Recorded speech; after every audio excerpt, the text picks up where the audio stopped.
ચોમાસામાં ઘણા બધા મિત્રોને ચામડીની ઘણી બધી સમસ્યાઓ સતાવતી હોય છે, જેવી કે દાદર, ખરજવું, ચામડીમાં ઇચિંગ એટલે કે ખંજવાળ આવી. અને ઘણી વખત તો મિત્રો એટલી બધી ખંજવાળ આવે, એટલી બધી મીઠી ખંજવાળ આવે કે આપણે કોઈ પણ જગ્યાએ આ રીતે મિત્રો ખંજવાળીએ ને તો એ જે ભાગ જે ખંજવાળીએ છે ને એ ભાગ પુષ્કળ પ્રમાણમાં રેડ એટલે કે લાલ થઈ જતું હોય છે.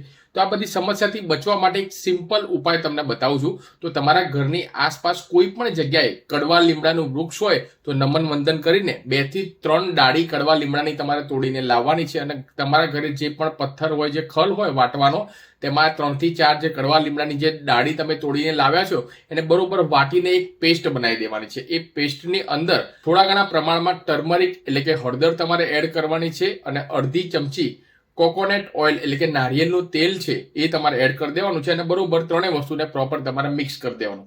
જે પણ જગ્યાએ દાદર, ખરજવું, ખંજવાળ આવતી હોય, ચામડીમાં કોઈ પણ જાતનું ફંગલ ઇન્ફેક્શન, બેક્ટેરિયલ ઇન્ફેક્શન થયું હોય, તે જગ્યાએ આ પેસ્ટને તમારે જસ્ટ એપ્લાય કરવાની છે.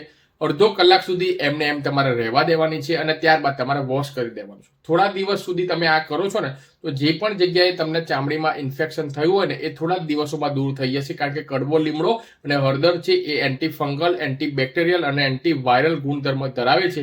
એટલે કે આ ચામડીની દરેક સમસ્યા માટે મિત્રો વરદાન રૂપ માનવામાં આવે છે. ઉપાય નાનો છે પણ ઘણો ઇફેક્ટિવ છે, તો ટ્રાય જરૂરથી કરજો અને